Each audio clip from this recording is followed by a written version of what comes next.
When I was a kid, I wanted to be an FBI agent. The thought of wearing a really nice suit, but always hanging the jacket off my arm and coffee sloshing in a thermos as I walked up the steps into Quantico was a frequent daydream. I would walk through security as I flashed my ID and strode past dozens of cubicles to an elevator that took me down into the sublevels of a secret division of agents trained in identifying and containing supernatural threats. My vision changed after I found out that the X-Files weren't a real division of the Bureau. I want to believe. I think a lot of kids dream of working in some form of government, from law enforcement to president. This election season has me curious how well the general public knows all of the departments that govern them. Obviously, I'm not FBI agent, and only supernatural threats that I defeat are on video games.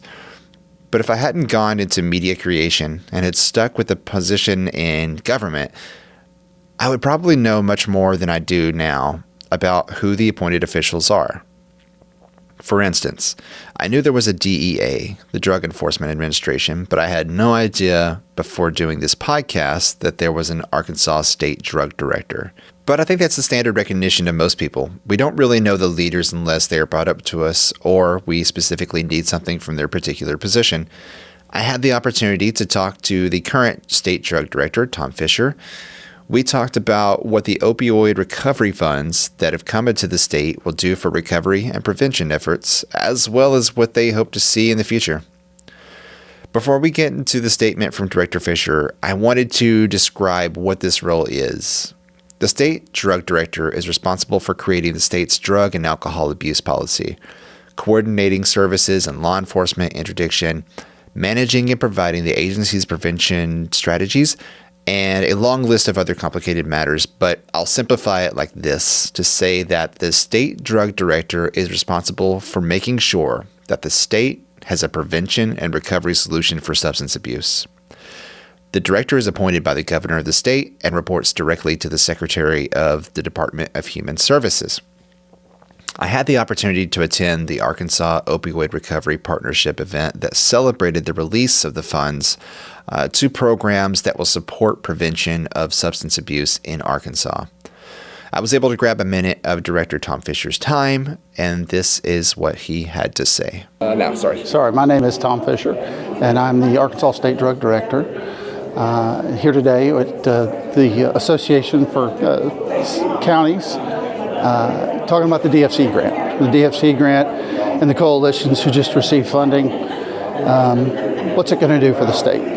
Let me just say, you and I just mentioned, we talked about family. And honestly, family is probably a good place to fundamentally start with, because the state, our communities, state services, what AARP has with abatement money, if we don't live together in a family mindset and we don't look together to solve our family problem together, we're going to have a really hard time. And I think Mark Hayes earlier had talked about it's a long fight in front of us.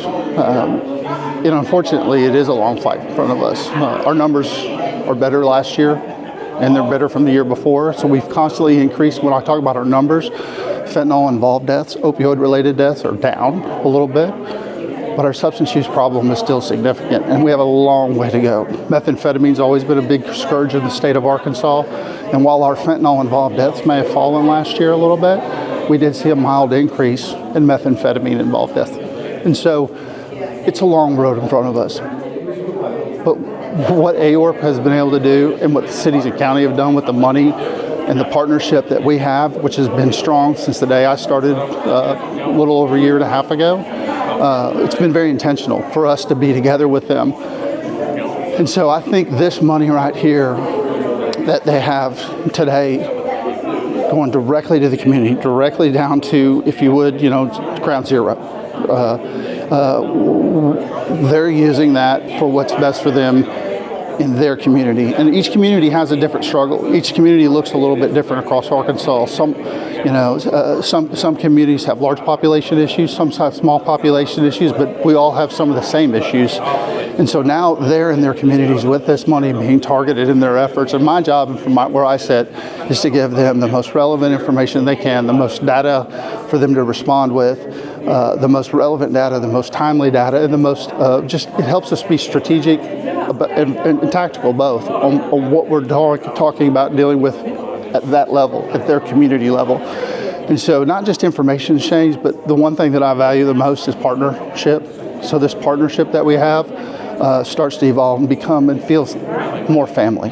And so sometimes that doesn't always happen with government. Sometimes government, private entities, cities versus state, counties versus state, the good thing is that money doesn't solve all problems. But let's be honest, there's some significant problems with funding in the state of Arkansas, and there's some significant problems with getting the funding where it needs to go in Arkansas. And I think that what AORP is doing here today in these DFCs, plus also what the mission inherently has for them, is they're being very, very, very, very tactical, again, to use the word, about going after the right problems in the right areas with the right people. And they're making accountability be a big part of this. Accountability for their actions with not just their money, but what they're doing and how they're reporting it back. And luckily, this evidence-based approach for them is working in some areas, and I think it's a great place to replicate model. Once we find what works, let's focus on that. We can tweak it and grow it, manifest it out, and also spread it across the state. And that's what we're doing from our office with AORP. Thank you to Director Fisher for taking the time to make a statement. This funding coming into the state is going to be beneficial not only for those who are likely to use substances, but to communities across the state who will be stronger for preventing one of their members addicted. If you enjoy our content or learn something, please subscribe to this podcast on your favorite platform, leave a review, and share with someone. Long Term is produced, edited, and hosted by me, Ty King, in partnership with Exodus Life, American Business Engine, and the Arkansas Podcast Collaborative. If you are in need of recovery, there are organizations like Exodus Life across the country who can help. Until then, let's find solutions for the long term.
you.